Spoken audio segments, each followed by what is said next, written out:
les managers, si je vous dis CA, ROI, GRC, UX, GPEC, la liste est longue. Vous comprenez à quoi je fais référence. Mais pourquoi choisir d'abréger des expressions et des groupes de mots en entreprise? Spontanément, vous avez envie de répondre pour transmettre le plus d'informations possible dans un minimum de temps et d'espace. Mais est-ce vraiment les seules raisons? Tout d'abord, il convient de distinguer le sigle de l'acronyme. Dans le premier cas, il s'agit de retenir les initiales d'une expression. La longueur est généralement entre 3 ou 4 lettres, comme dans les exemples mentionnés précédemment.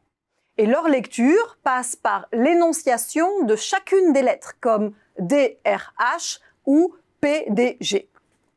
Dans le cas de l'acronyme, seuls les mots lexicaux sont sélectionnés, dit autrement, les petits mots grammaticaux comme à, de, et, etc. sont oubliés. Et les mots retenus peuvent être réduits à la première lettre ou à une syllabe. C'est le cas par exemple du DAF, de l'EBITDA ou de l'AFNOR. Cela devient alors un mot unifié que l'on prononce à l'oral comme n'importe quel mot ordinaire et à l'écrit, il n'y a pas du tout de point abréviatif. Ce mot acquiert une certaine autonomie, même si les mots à l'origine de l'acronyme évoluent. Comme dans le cas du mot GAFAM, où par exemple le F de Facebook devrait être un M pour Meta. Dans tous les cas, ces sigles et acronymes témoignent d'une créativité lexicale.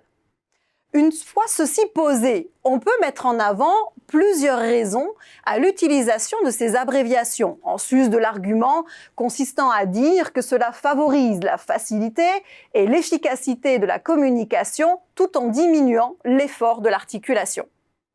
Premièrement, l'abréviation résulte d'une volonté claire de trier des lettres et des syllabes pour sélectionner des éléments et en exclure d'autres.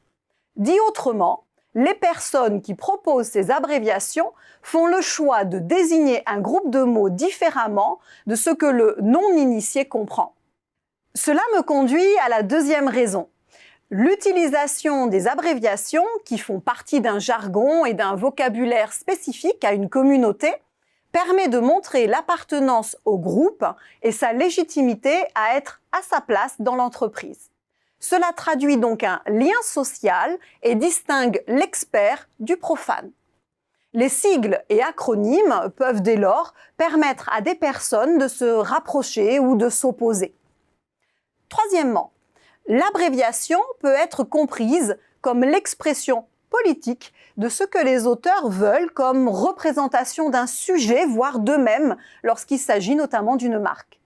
C'est ainsi qu'ils construisent un mot, une forme, un sens pour séduire en retenant des sonorités agréables qui peuvent provenir d'une autre langue parfois.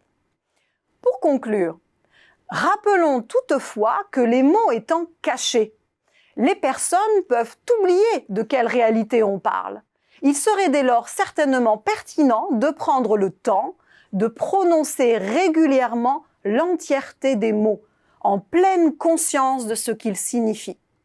De plus, une abréviation ouvre un nouvel espace de réflexion.